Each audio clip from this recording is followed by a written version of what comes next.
Suzanne Rodway is the Chief Data Protection Officer at NatWest Group. When she was diagnosed with rheumatoid arthritis in young adulthood, she had to make many adjustments, not least the necessity to question her own assumptions, especially the ones about how others perceived her. That is hard to do when other senior leaders are confused about you being ambitious. You're ambitious despite your condition was something Suzanne was asked. She challenged and still challenges those perceptions head on. As the only senior leader at NatWest Group with a visible disability, Suzanne feels a strong sense of responsibility and duty to advocate for others, helping her peers recognise the barriers many face. Suzanne's advice? Don't look down, look up and look out. We dive into this and much more in our conversation. Suzanne Rodway, I am so looking forward to this conversation. I wonder if we could start by you sharing with the viewers your view about why the topic of inner confidence means so much to people who have lived experience of disability and neurodivergence. I think it's incredibly important. I think we face a lot of barriers in our life, and I think we get quite used to being quite introverted and being grateful when little things go our way, and when things seem a bit easier, we'll sort of take it, and we sort of start to lose our confidence of wanting more, thinking we deserve more, thinking it's a right to have the same as everyone else. You start to get used to this is good enough.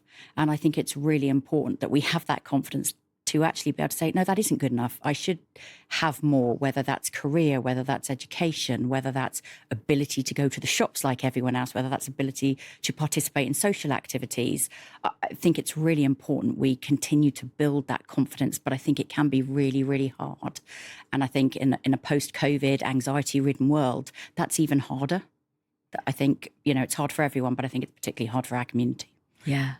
You touch on a point that is often missed. I hear often this analogy that if you've been lying in a ditch for so long, it starts to get comfortable down there. So you touch on the necessity sometimes to notice those moments when we need to look up and out and see what we've maybe been putting up with. I think you do. And also I think it's incredibly helpful when other people notice it. You get quite used to it. You're like, oh, this is normal. It'll take me an extra 20 minutes to go to a bathroom because I'll have to find the one disabled one. I'll have to work out if my wheelchair fits. I'll then have to spend 10 minutes negotiating the actual angles, waiting for the other people who use it, even though they don't need it. That's just normal. And it's interesting when you go with people, whether that's out and about or whether that's just to your office for me, and people go, wow, I'd never seen that. And again, you're so used to it. You're like, oh, this is normal. And they're like, no, but it shouldn't be. And I think having that fresh perspective is quite helpful, as well as our own sometimes. And certainly working with a disabled and neurodivergent community, I'm very used to my own situation as a wheelchair user, but I see so many other things where I'm like, that's not good enough. And it's amazing how you sort of lose your advocacy for yourself, but you see it. I see something that's not accessible for a blind colleague and I'm like, oh, well, we need to fix that. But, it's all right that I can't get in the front door. It's really interesting that it's easier to be strong for others sometimes than it is for yourself. Yeah, so true. So true. So, Suzanne, when I founded Purple Space, I did so with a prediction that the curation of inspiration and ideas and assets and know-how to support people with disabilities and neurodivergence to build out inner confidence was going to be as important as the leadership know-how we deliver to disability ERG leaders, and we're seeing that. So this suite of Confident Conversation, this series that we're running, is really about asking remarkable individuals like yourself with extraordinary careers to share something of your story and the things that you have learnt along the way when it comes to building confidence and resilience. And one look at your CV, one would be fooled into thinking you've sussed it from the get-go. But we've been getting to know each other over the last few months, and that's not always been the case.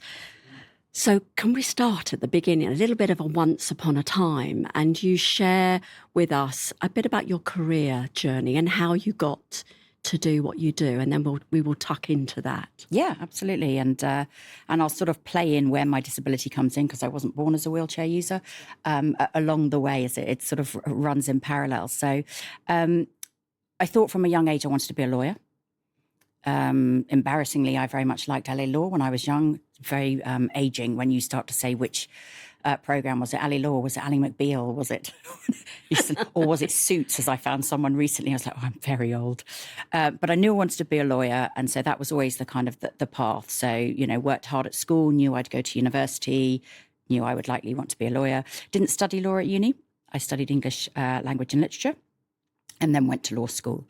And I started to notice a problem with particularly my right hip, but both my hips, when I was in my early teens. And I first really noticed it on a dry ski slope, where it turned out I could turn right by leaning on my left leg, but I couldn't turn left by leaning on my right leg. So I would have been fine skiing down a mountain clockwise, provided you only went in circles. And at the time, it was sort of, is it just a growing pain thing? Is it just a teenage girl thing? What kind of is it? And if I don't ski, then I might be all right. And you know, it didn't feel quite right, but it wasn't there all the time. So it wasn't something I really even factored into my thinking. By the time I got to law school, so after I'd graduated at university, and I went straight to law school, I was having sort of flare-ups where my hips were quite bad and I needed to use crutches to help me walk comfortably. And it was the first time that I found myself being different from others, because when it came to my law school finals, I couldn't sit in the same room as everyone else because it was upstairs and I couldn't get up the stairs. So I did my exams in a tutor's room by myself. What were you thinking and feeling during this time? Because that's quite something. You know, we start our life, we have some assumptions about our career and our journey, and quite often health can just derail us. Yeah. So what were your thoughts and feelings as you were navigating this? I was fabulously young and naive, and didn't really see it as necessarily a long-term thing. Hadn't really appreciated what it might mean for future. I was very focused on the kind of here and now, and here and now it means this. I need to pass my exams. This is the way I do it. They've made an accommodation for me. It's actually quite nice sitting in a room by myself, cracking on with the quiet, not listening to all the others. And I had some lovely friends at uni, and we made quite a joke of it. There'd be a lot of "watch out, lame woman coming through," you know, nonsense to just, you know, put everyone at ease with the with how it was. And at that stage, I was in a phase of, if I rested sufficiently afterwards, I would have a period of no flare, no pain, and I wouldn't need to use the crutches. So I was kind of like, look, it's heightened at the moment. It's stressful. It's going to be worse. I'll get through the exams. You know, it's like a university. I'll have a long summer holiday. I'll rest. And then when I eventually start work, I'll be fine. So that was sort of where my head was at. This is fine thing for now. Well, I've got an accommodation and off I'll go. Got you. So how did that play out? So tell us through graduation, first job. So it didn't quite play out as planned, in that, so law school was 2 years, and I was up and down throughout those 2 years. I got married in between the 2 years of law school, and sort of 10 weeks before the wedding, I did the classic, I'm going to get fit and I'll look fabulous in my wedding dress, and I shall have a go on a treadmill for a few minutes, just really gently. That 5 minutes on a treadmill cost me 6 months on crutches, which included my wedding. Which again wasn't something you plan for. My mother did an incredible job of the white tape that you put on cars for weddings. She wrapped my crutches in and put big bows on them, which I didn't know until I woke up in the morning and saw them. So I managed to get down the aisle without the crutches, leaning on Dad. And then I had the crutches, and then I sat, not quite Posh and Beck's thrones, but I did sit on a chair with a cushion for most of the day and received people at my wedding. So I got through my 2 years of law school, and sadly I was having another flare-up when I started my training contract at a city law firm. So I started work at Linklaters. As a trainee lawyer, you're put in a room with a more senior lawyer to work with. So I turn up on my crutches thinking trainees do a lot of the kind of grunt work. How is that going to work when I can't get around terribly easily? And astonishingly, through no actual planning, just by pure luck, the principal that I sat with was a woman who just had a double hip replacement. So she was a young lawyer in her 30s who'd had problems with her joints from birth, and she'd just come back from that. So she was so empathetic and understanding and called us the whiz-bang hip room. And so when we had to go to court, and normally the trainee would carry all the boxes, and she'd insist on, you come along, you can carry the boxes. She's not carrying them. So that, I was so incredibly lucky that was my start, because it could have been so very different. I watched some of the other people that some of my peers sat with who were, not the most empathetic or generous humans at all, let alone if you actually had an additional complexity to what you were doing. And she was focused purely on my capabilities as a lawyer, and just the fact that I couldn't maneuver very easily was irrelevant. And that set me off on such a good path of, this is always going to be about what I can do. I'm very lucky. I want a career that requires my brain. Yeah. And for me, that works. And the rest of me is sort of irrelevant to it. And that's how I kind of started. And then that just became kind of known at Linklaters. And I was still in phases of flare-ups and not. So I'd sometimes be on the crutches, not always. And during that time, I was sent to a rehab hospital for 3 weeks to try and help me to sort of learn to live with a potential condition. But I was what, 20, 21, 22, very, very young. And everyone else in there was really an elderly stroke victim. So that was very difficult, because you're like, I'm not in the same situation as these people. And everyone there was very much treated the same. And because a lot of the stroke victims and the other individuals there had mental impact on their faculties, they treated you like children. So they said your name in every sentence. Hi, Suzanne. Good morning, Suzanne. How are you, Suzanne? You'd be like, I know my name. I found that very, I'm a city lawyer. I'm racing ahead. This is really difficult. So I found that more of a... So what was that telling you about people, and what were you learning about the need to navigate what I call other people's stuff, the soft bigotry of low expectation? We talk about extensively at Purple Space. So what were you learning? What were you changing of yourself in order to deal with that? I was learning a lot that I would need to explain and advocate. So at one point they said, when you go back to work, could you work 1 day a week? I said, no, I'm on a city training contract. Let me explain to you what I need to do. I want you to help me navigate this element of my life better, but I'm not going to stop my life. So how do we do that? So, I want to learn how to use crutches safely and better. Teach me that. Teach me the meditation techniques. Teach me the relaxation techniques, but I don't need you to cut up my food. Yeah.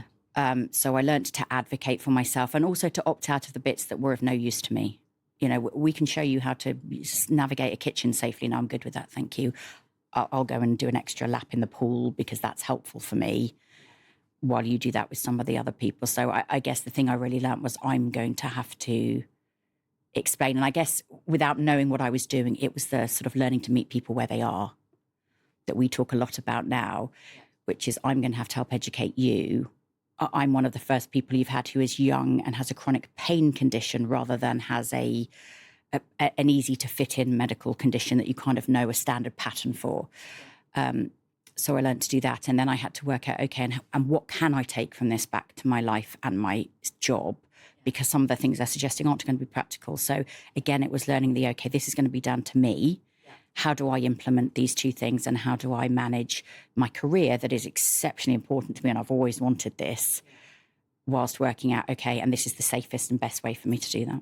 Thinking about the interaction of your own disability, the world of work, what were the things that you were needing to do or say differently in order to get the adjustments, or was it already there? You speak so highly of your colleagues at NatWest, and the work you're doing is phenomenal, leading and supporting the establishment of the network, etc.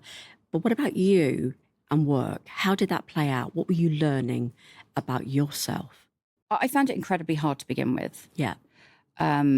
Again, I don't know at what stage during that period I considered myself disabled, but in the first part, I know I didn't, and I know I do now, but I don't know quite where along the journey I suddenly found myself thinking, oh, okay, this is a permanent thing.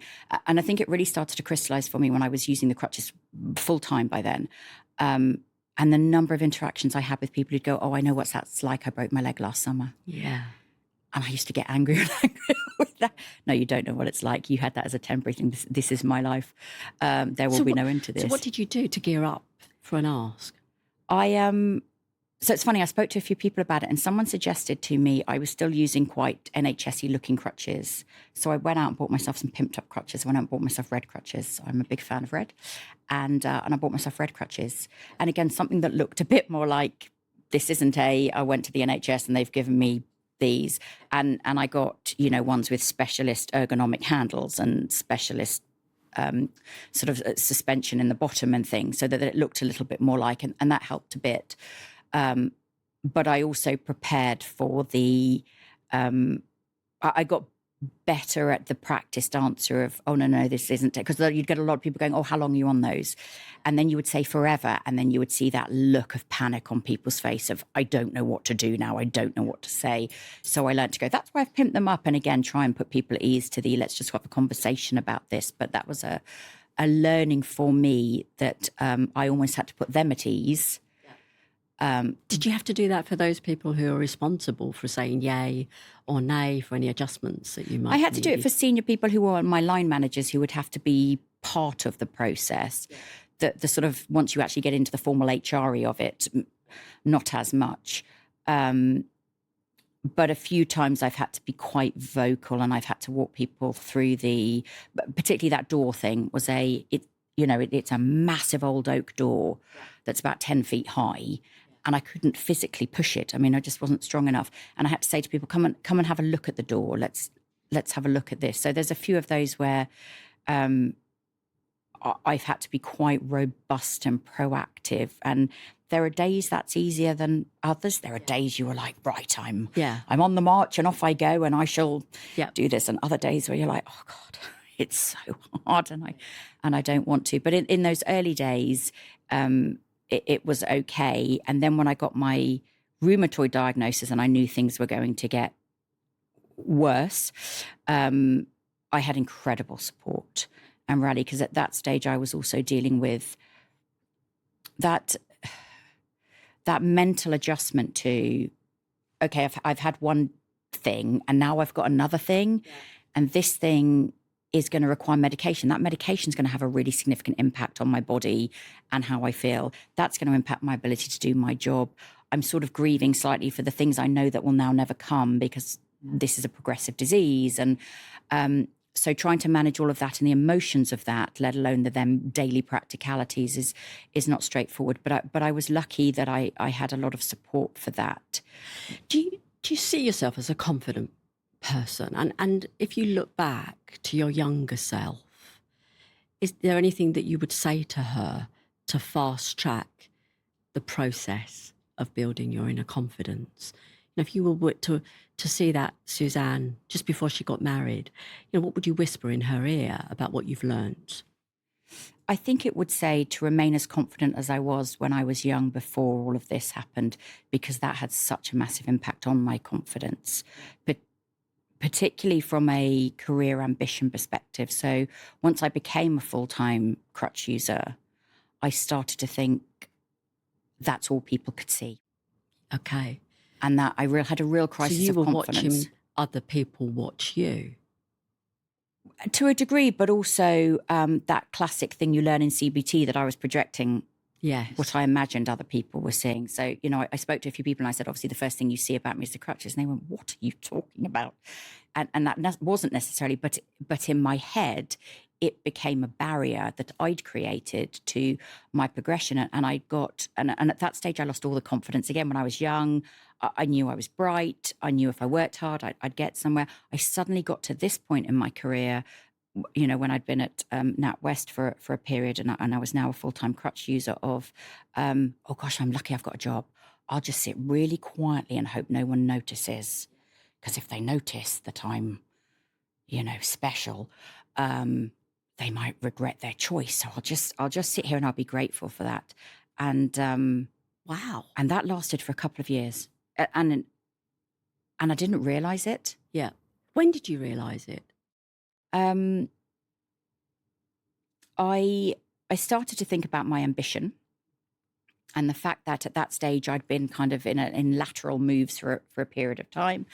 And I was starting to think, I'm not using half of the skills I've got. And this isn't great, but I don't know how to get out of this. So I applied for a chronic pain management program at St. George's, which was a 3-week intensive program and was most genuinely the life-changing experience I've ever had. It was revolutionary, and I sort of feel like everyone should go on it, irrespective of whether you have a disability or not, because just the lessons it taught me and how it taught me. But the reason I really wanted it was for the CBT element, the cognitive behavioural therapy piece. So what was the key lesson then that you're applying now?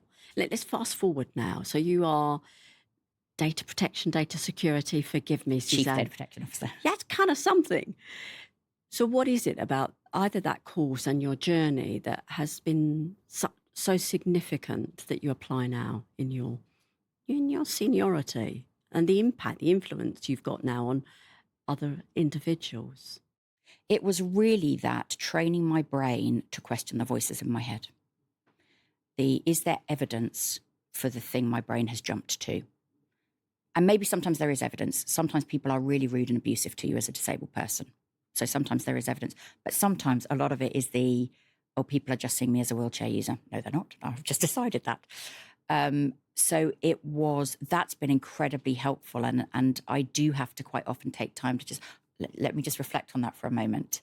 Let me just question that. And then let me work through, okay, what am I going to do with that? So that, I think, was the most powerful element. There was some incredible stuff around pain and around learning how the brain works and some things like that were brilliant. But for me, it was really that voices in my head thing, which I think as women anyway, who already quite often suffer with imposter syndrome, and I certainly did that, you then layer on oh my God, I'm a disabled woman.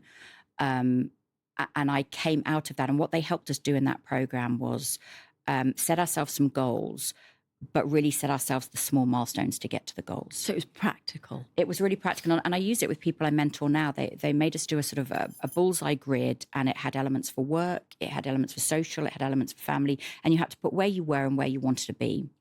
And there was 2 elements I really wanted to focus on. One was I'd sort of stop participating in a lot of family activities.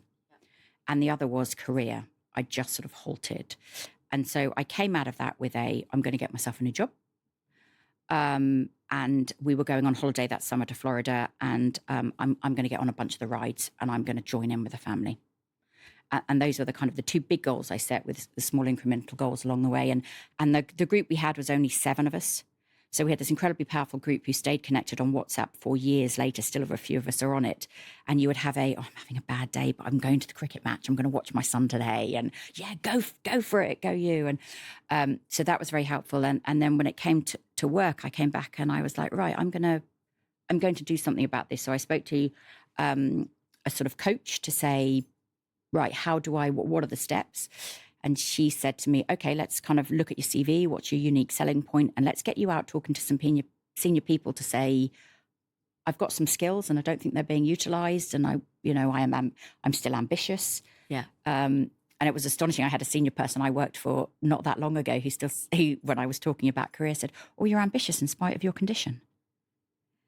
And that is still very much a barrier. So I was like, okay, I'm actively going to have to go out and do that, but with this sort of newfound confidence of, I'm going to try this, right? And I didn't have a time frame, and I didn't have a specific, it was just I'm going to work towards getting myself a more senior role that I think is recognizing what I can do. And I did that. Yeah, because you moved then from hope to a decision. Yeah, I think that was the really big, was I can proactively do something about this. And as with all of these things, there's an element of luck and timing, and a role came up that I applied for. And I got that. And that was my first step into a more senior position, my first time on a legal executive committee and all of those things. But it all arose from that. I'm going to set this goal. I'm going to have this confidence. I am going to go out there and I'm not going to let this hold me back. So Purple Space, as you know, is creating a suite of collateral and know-how, and these podcasts, these films sit within the library that we're creating about how to build inner confidence.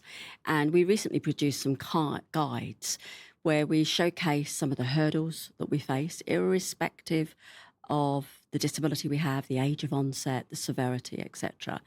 And so we talk often about the fundamentals to building confidence and the hurdles. I know you've seen them. What are those things that spoke to you? What would you say has been the key hurdle or the key thing that you have done to help you build and sustain your inner confidence?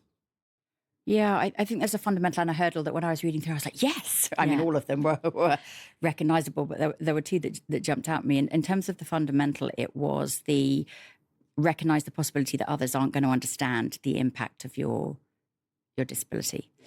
And I think that's twofold. I think one is people will make assumptions.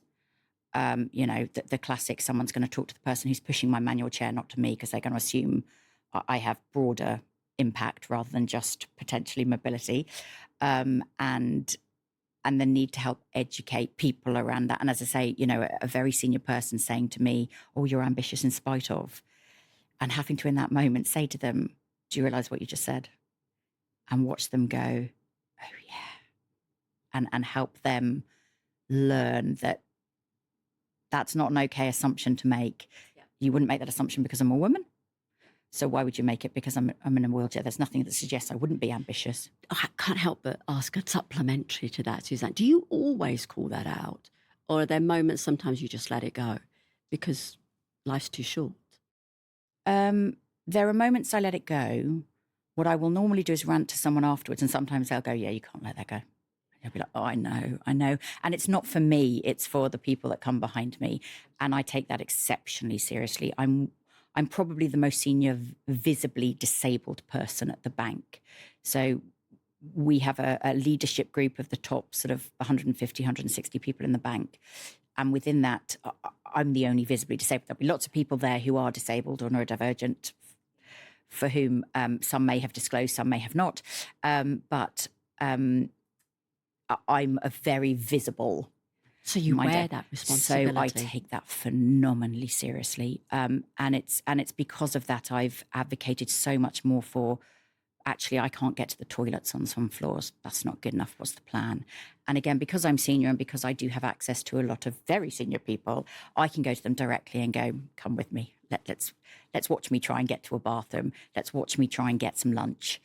Watch me in this vicinity," to try then and advocate for the others, because I have that platform, whereas there are others who can't. And if I won't speak for myself and, I'm confident, I'm in a senior position, I'm quite robust in many ways.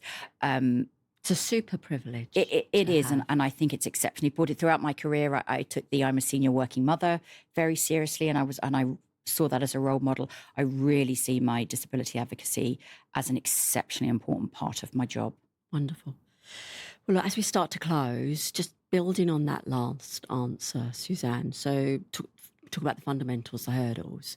What would you share, to the broader employees with disability across the NatWest group and across Purple Space community? What were the key lessons that you would offer them and share with them that you have learnt about building inner confidence? I think sharing and talking is incredibly important. I've talked about my story from very early on,